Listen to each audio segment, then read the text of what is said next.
Ang bahaging ito ay hatid sa inyo ng JC Organic Barley.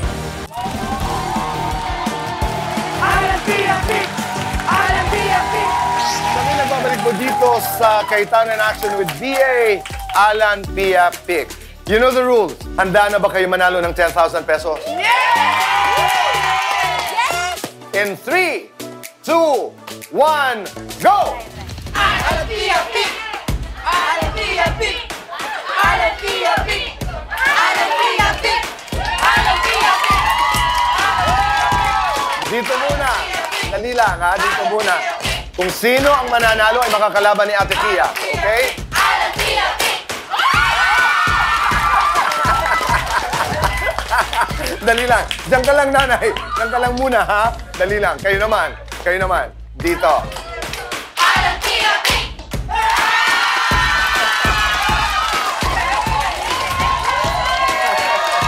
Ano ba ang inyong pangalan? Pablita Arellano po. Nakita ko yung taas ng talon nyo. Palagay mo ba, ikay mananalo laban kay Ate Pia? Ano ang pangalan mo, ha?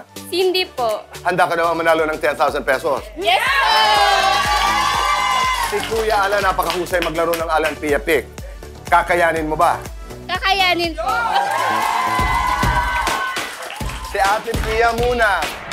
Alan Pia Pic! Manalo. Okay. Salamat. Dito naman tayo. Meron pa yan. Okay. Sana, di ba? Sana manalo ka rin. Sana po manalo ako. Okay.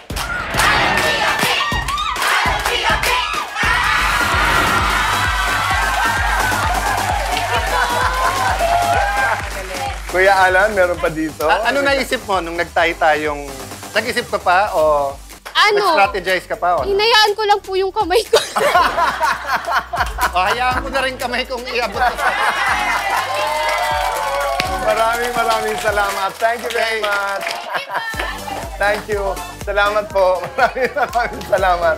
Ngayon naman, sabi nga natin, abay, lahat din panalo. Kaya bibigyan natin ng mga regalo ang lahat ng members ng ating audience. Walang uuwi dito na talo. Thank you.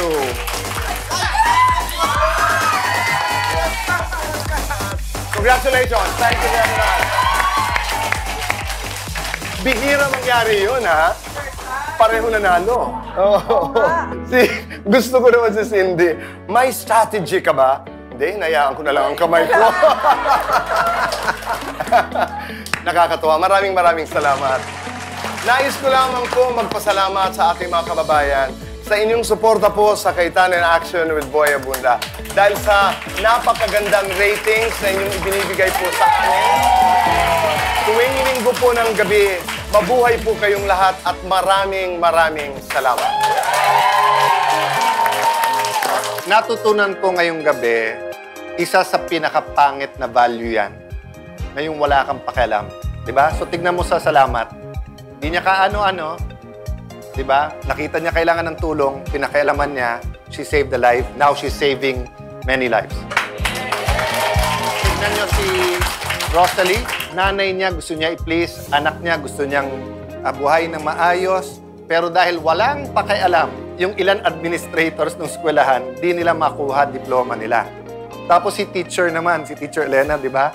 Dahil mahal niya ang kanyang mga estudyante, meron siyang pakialam kahit yung nanay tatay magalit sa kanya, but ang punto niya, kung alam niyang tama. To take off from where Alan ended na makialam nga tayo, that's what makes us human, no? We are God's creation. And I think we all are put here for a reason. So when we hear those stories about people na unahin niya or i-prioritize din niya ang ikabubuti ng ibang tao, it makes me happy about being a human. Ako naman, building on what Kuya Alan also said, doon nga sa ating case-to-face, may mga tao talaga na parang, wag mo akong pakialaman dahil hindi mo ito buhay. Pero meron talaga mga tao na hindi pwedeng hindi makialam, lalo na kung at stake ay ang kapakanan ng mga bata. Safety. Yun, katulad na lamang noong ating payong kapatid. Hindi pwedeng walang pakialam ang eskwelahan. Hindi pwedeng wala tayong pakialam sa isa't isa dahil pag nagbuklod-buklod tayo, we become stronger.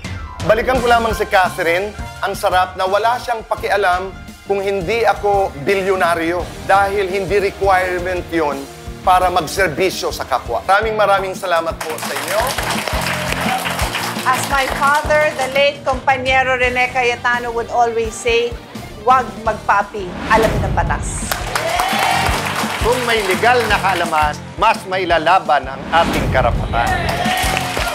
Doon tayo sa tama dahil sa batas, wala tayong kawala. Maraming salamat. Kita-kita tayo next week. Dito lamang sa... Channel in action! In action! In action! With Boy Aguda! Ang bahaging ito ay inihatid sa inyo ng JC Organic Barley. Ang programang ito ay inihatid sa inyo ng JC.